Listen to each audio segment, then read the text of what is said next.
인도의 성자라고 불리는 선다싱은 30살이 되는 1919년에 복음을 전하기 위해서 인도에서 티베트로 10번째 여행을 떠났습니다. 하루에 약 40리 정도를 걸으면서 7월 초부터 9월 말까지 48곳의 마을을 다니며 전도했습니다. 근데 그의 티벳에는 눈이 많이 내렸는데 이 9월 말쯤이 되니까 눈이 허리까지 쌓여서 다니는 것조차 어려운 형편이었습니다. 그래도 선다싱은 티벳을 향해서 계속 전도해 가기 시작했습니다. 산 너머 마을로 가던 중에 어떤 티벳 사람을 만나서 같이 동행하게 되었습니다. 앞을 분간할 수 없는 눈보라를 헤치면서 가는 중에 그들은 그 산 중턱에서 눈에 덮인 채 웅크리고 있는 물체 하나를 발견했습니다. 가까이 가보니 사람이었습니다. 다행히 그는 아직 숨이 붙어 있었습니다. 동행하던 사람에게 함께 우리 이 사람을 업고 가자고 말했지만 그러다가는 우리도 얼어 죽는다면서 그는 매정하게도 먼저 자리를 떠나버렸습니다. 혼자 남은 선다싱은 그래도 아직 살아있는 사람을 버릴 수가 없어서 들쳐업고는 올라가다 미끄러지고 또 올라가다 넘어지고 수없이 반복하면서 어쨌든 그 사람을 데리고 겨우 산을 넘어올 수가 있었습니다.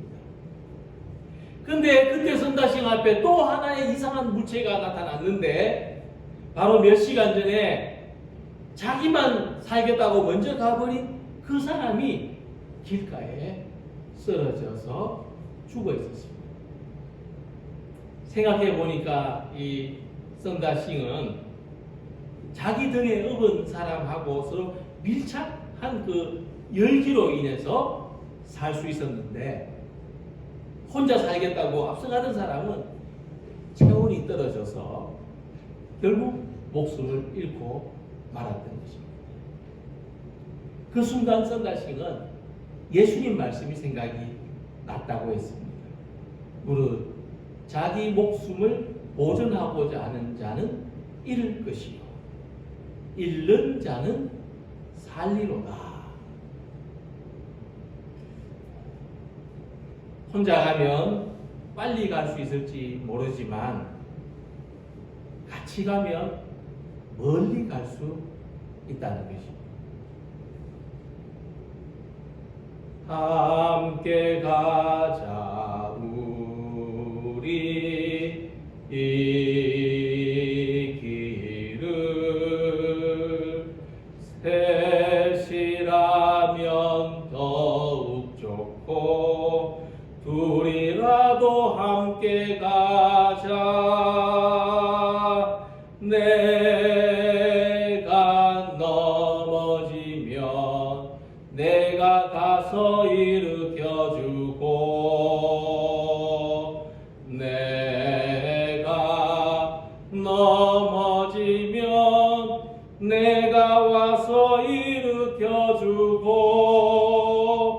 산을 넘고 물을 건너 언젠가는 가야 할 길 함께 가자 우리 함께 가자 우리. 감사합니다.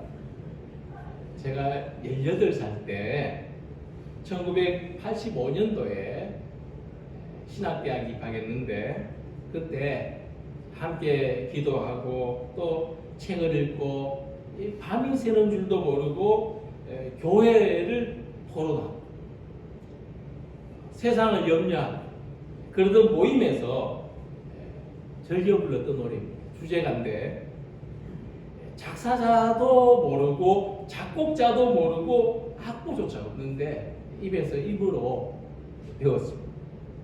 그때 함께 했던 선후배들이 졸업을 하고 대부분 목사가 되고 사모가 되고 선교사가 되고 어떤 사람들은 또 평신도의 삶을 살고 있는데 울산에도 여러 사람이 있고 제 아내도 그들 중에 한 사람입니다.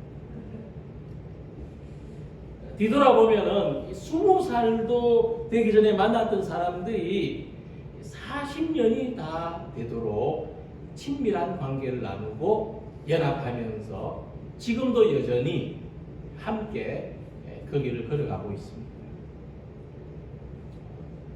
특별히 오늘 2021년 마지막 주일인데 금년 한 해 동안에도 우리가 이 코로나로 인해서 마음 졸이고 주변에 누구 확진자가 나왔다 그러면 또 접촉했다 그러면 혹시나 나도 염려되지만 사실 나보다는 또 나로 인해서 우리 교회 우리 성도들에게 혹시나 어떤 어려움이 생기지 않을까 그렇게 마음 졸이면서 그러면서도 우리는 여기까지 올 수가 있었습니다. 그것은 또 우리가 함께 하였기 때문입니다. 그래서 시편 122편 1절에 사람이 내게 말하기를 여호와의 집에 올라가자 할 때에 내가 기뻐하였도다 하고 말씀했습니다. 이 순례의 길은 혼자 가는 길이 아니고 여럿이서 함께 가는 길. 순례의 길은 같이 가는 길이고 그래서 멀리까지도 다녀올 수 있는 길입니다. 신앙생활도 손잡고 같이 해야 즐겁죠. 함께 예배해야 좋습니다.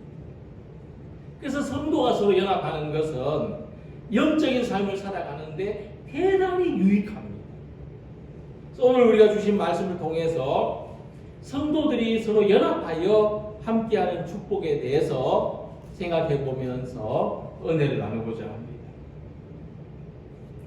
보라, 형제가 연합하여 동거함이 어찌 그리 선하고 아름다운고.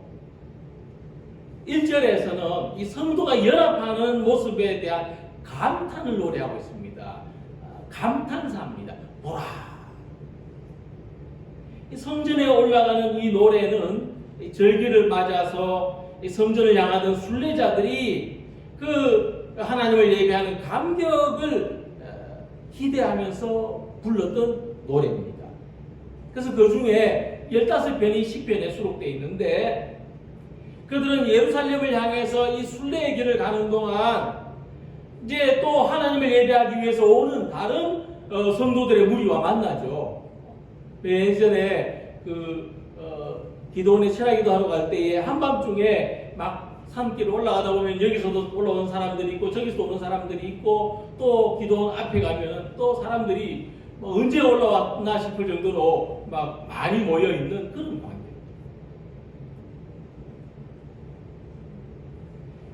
이 순례의 길은 우리만 떠나온 것이 아니구나. 이렇게 하나님을 예배하기 위해서 이렇게 사람들이 들어오고 있구나. 만나는 무리가 더해지면 더해질수록 하나님 예배하는 기쁨을 기대하면서 이 노래를 불렀습니다. 특별히 이 시편은 다윗의 노래로 알려져 있습니다. 이 시편 133편 다윗의 시라고 되어 있죠. 다윗은 하나님을 예배하기 위해서 예루살렘으로 오는 모든 사람들을 형제로 부르고 있습니다. 형제가 연합하여 동거하니. 육신의 형제를 말하는 게 아닙니다. 지금 하나님을 예배하러 오는 사람들을 형제가 연합하여 동거하는 것이다. 근데 이 다윗은 이스라엘 다른 지파들하고 사실상 어떤 관계였습니까? 이 다윗은 유다 지파 사람이죠. 그리고 그 당시 유다 지파하고 가장 대척점에 있는 사람들은 베냐민 지파였습니다. 그러니까 이들은 정치적으로 여당과 야당입니다. 사울 때 베냐민 지파가 여당이고 유다 지파가 야당이었다며 이 다윗 왕 때는 유다 지파가 여당이고 베냐민 지파가 야당입니다. 근데 당시 이스라엘은 민주주의 국가가 아니죠. 우리처럼 뭐 여당 야당 있어도 뭐 앞에서는 또 막 갈등해 또 뒤에서는 서로 또 뭐 같이 뭐 손잡고 형님 아우하는 그런 그 주의가 아닙니다. 이 다윗은 왕이었죠. 그리고 민주적인 정치를 추구하는 지도자도 아니었습니다. 그럼에도 불구하고 다윗은 그가 유다 사람이든지 그가 베냐민 지파 사람이든지 또는 더 골수적으로 반대인 에브라임 지파 사람이든지 하나님을 예배하는 모든 사람들 형제라고 부릅니다. 이보다 더 큰 울타리가 없어요. 감탄할 일이 뭐냐? 오늘도 감탄할 일은 뭐냐? 하나님을 예배하는 사람이면 그가 누구든지 형제라는 거예요. 교회 안에서 하나님을 예배하는 사람은 그가 누구든지 형제로 부르는 것이 세상이 감탄할 일이에요. 이 세상의 어떤 논리로는 이해할 수 없고 감당할 수 없는 일입니다. 이것이야말로 하나님 보시기에 얼마나 귀하고 아름다운 일입니까?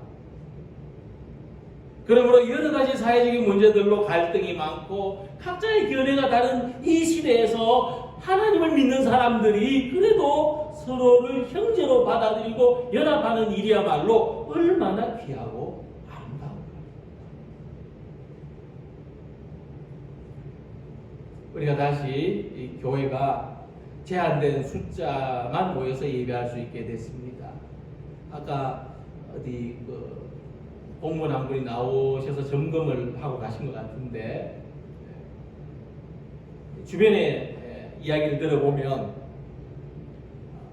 인원 제한이 풀렸을 때도 코로나 이전보다 예배하는 숫자가 한 70%로 줄어들었다 그럽니다.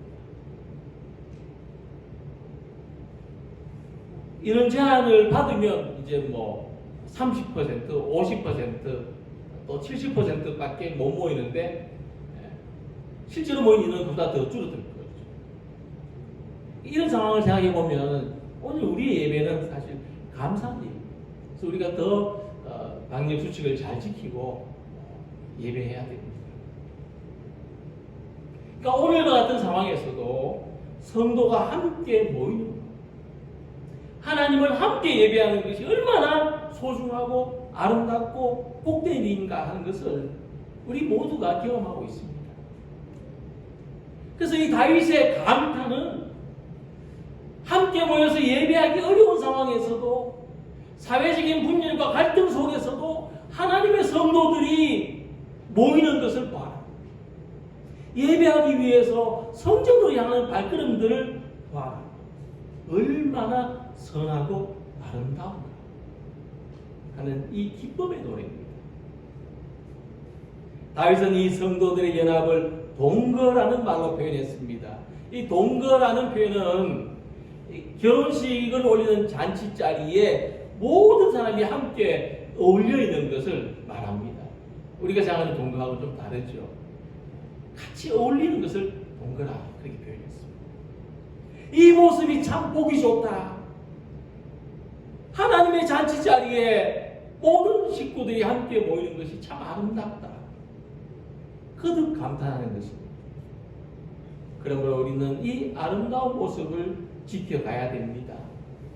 무엇보다도 함께 예배하는 성도의 아름다운 연합을 지켜가는 모든 성도들이 되시기를 소망합니다.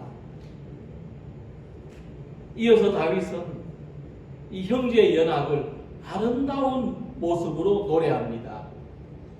머리에 있는 보배로운 기름이 수염 곧 아론의 수염에 흘러서 그의 옷깃까지 내림 같다. 그러니까 형제가 연합하는 아름다운 모습을 나타내는 첫 번째 이미지는 보배로운 기름이 흘러내리는 모습입니다. 특별히 이 귀하고 값진 기름은 아론의 머리에서부터 수염으로 흘러내리는 그런 기름입니다. 사람의 머리에 뭐 기름을 얼마나 부어야 그것이 흘러서 수염을 타고 내려오겠습니까?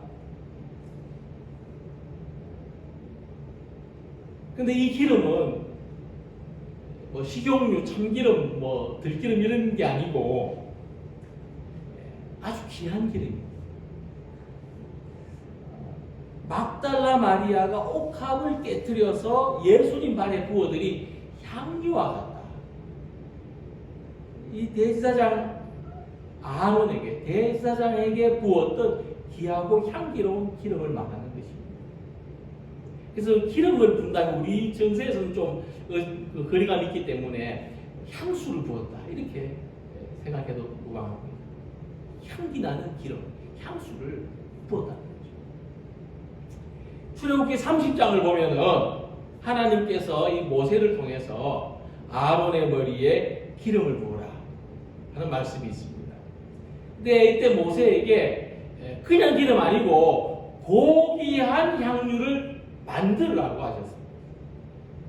그래서 이 고귀한 향유의 재료를 보면은 몰약이 들어가고 개수나무 껍질, 창포, 계피, 올리브유로 거룩한 기름을 만들어서 성막과 또 성전에 사용하는 기구들뿐만 아니라 아론에게 이 기름을 바르라 말씀하셨습니다. 이렇게 하는 목적이 뭐냐? 그들을 거룩하게 구별하고 하나님의 제사장 직분을 행하게 하기 위해서. 그래서 너는 아론과 그 아들들에게 기름을 발라 그것을 거룩하게 하고 그들이 내게 제사장 직분을 행하게 하라. 출애굽기 30장 30절에 말씀했습니다. 근데 이 기름은요, 일반 백성들이 만들 수 없었어요. 일반 백성들이 이렇게 기름 만들었다가 큰일 납니다. 금지됐어요. 그러니까 아주 대제사장에게만 하나님의 거룩한 어떤 성구에만 허락되었던 아주 특별한 향유였다는 것입니다. 이 아론의 보배로운 기름은 성도들 사이에서 이루어지는 영적인 충만함을 가리킵니다. 저는 이 말씀을 이렇게 해석합니다.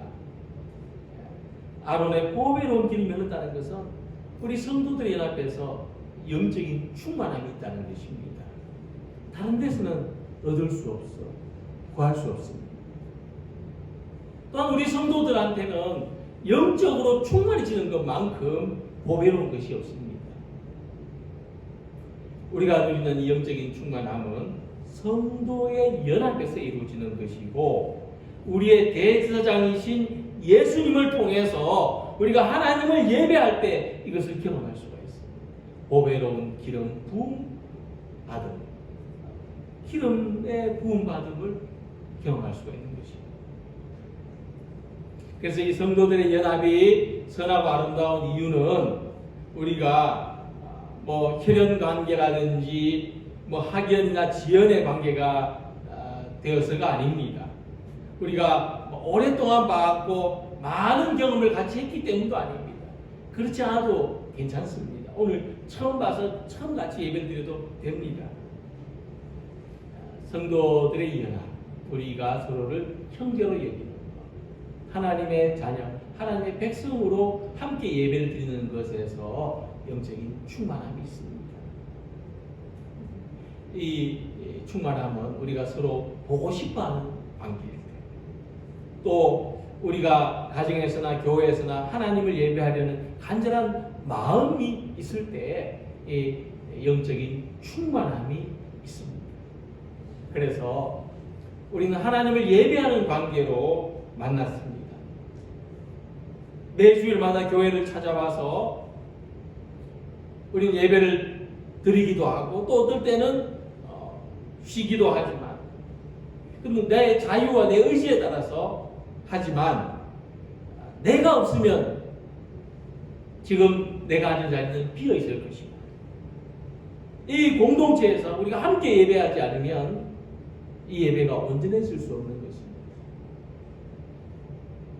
그래서 성도들은 이 영적인 충만함을 얻기 위해서 서로 연합해야 됩니다. 우리들 중에 기도하는 사람도 있고, 우리들 중에 찬양을 인도하는 사람도 있고, 우리들 중에 또 함께 찬양을 부르는 사람도 있고, 이 연합에 의해서 우리의 예배는 온전해지고 우리 영적인 충만함을 얻습니다. 그래서 우리는 함께 모여서 예배드리기를 힘써야 합니다. 우리가 어지럽고 혼란한 세상 속에서도 오늘 이 시간까지 지내올 수 있었던 것은 무엇보다도 우리가 연합하여 예배의 공동체를 떠나지 않았기 때문입니다. 예배를 통해서 하나님이 주신 충만함을 나누었기 때문입니다. 오늘도 예배를 통해서 임하는 성령의 기름 부으심을 받아서 우리 각자의 영혼에 임하는 하나님의 충만한 은혜를 누리는 성도들이 되시기를 소망합니다. 다윗은 성도들이 연합하는 이 축복된 모습을 헐몬의 이슬에 비유합니다. 헐몬의 이슬이 시온의 산들에 내림 같도다. 이 헐몬산은 이스라엘 북쪽에 있는 가장 높은 산입니다. 해발 2769m. 우리 가지산 정상보다 2배 이상이 더 높습니다. 그래서 이 헐몬산의 정상은 1년 내내 눈이 덮여 있습니다. 그러면 산 아래쪽은 기온이 높으니까 이제 눈이 녹아내리는 거죠.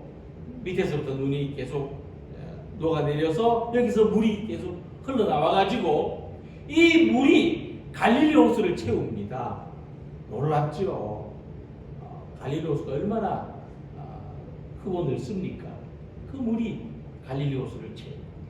또 거기서 흘러나오는 물이 맨 종착지 사해에 이르기까지 요단강을 가고 그 지류들이 이스라엘 남부 전역에 흘러내린다는 겁니다. 예루살렘에 있는 산들은 거기에 비하면 예루살렘에 있는 산들은 해발 800m 정도밖에 되지 않는 아주 낮은 산들이었습니다. 그래서 다윗은 하나님의 축복이 아론의 머리에서 흘러내려가지고 이 수영을 통해서 이스라엘 모든 백성들에게 임하는 것처럼 하나님이 헐몬산에 내리신 이슬이 흘러내려서 이스라엘의 모든 땅을 흡족하게 적시는 축복의 흐름을 노래하는 아주 대단히 시적인 표현입니다. 금년 한 해도 우리가 지나온 시간들을 돌아볼 때 예배를 통해서 은혜 받은 일들과 우리 삶에 하나님의 축복이 임한 것은 결코 무관하지 않습니다. 혹시 그런 경험 해보신 분 있으면 저만 볼 수 있도록 손을 살짝 이렇게 한번 들어보십시오. 내가 예배에서 은혜를 받았더니 내 삶에 축복이 임했다.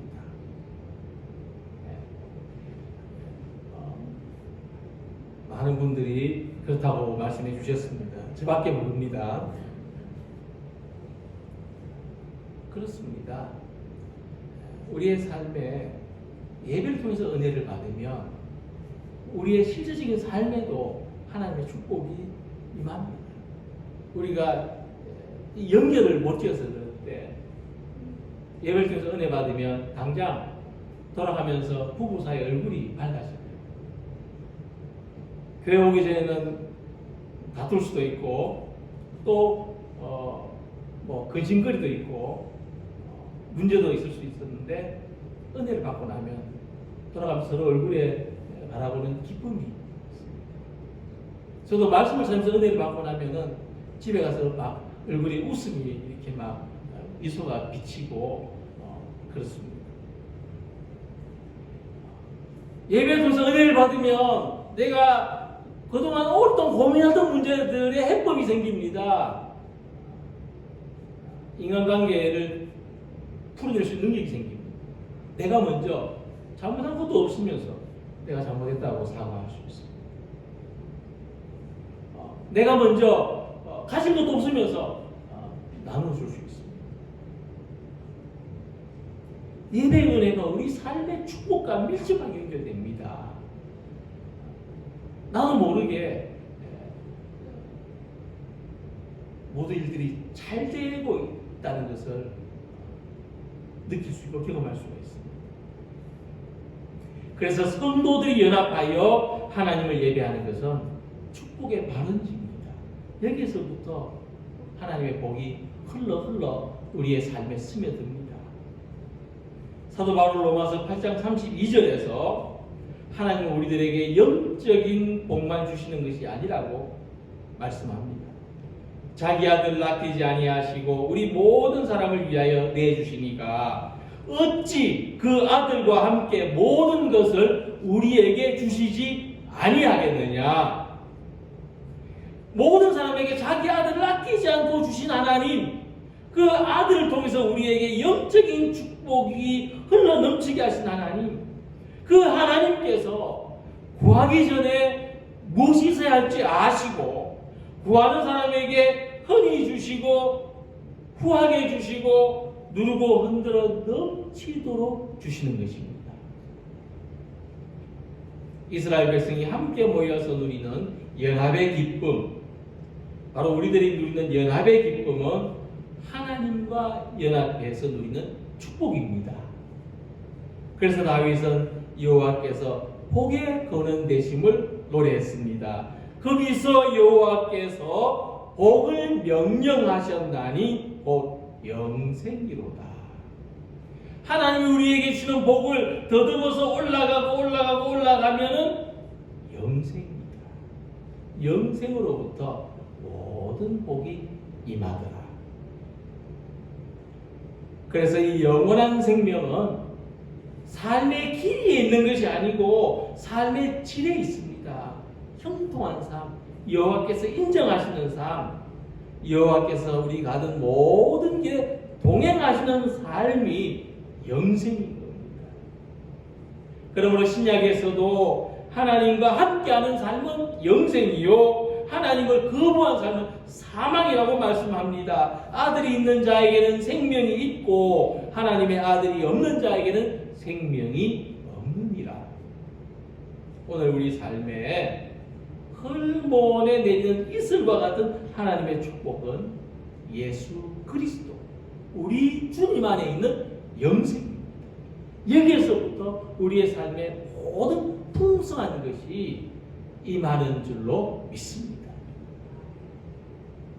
이 코로나로 죽음의 냄새, 사망의 권세가 가득한 이 세상의 한가운데 살면서도 우리는 예수님 안에 있는 영생을 노래합니다.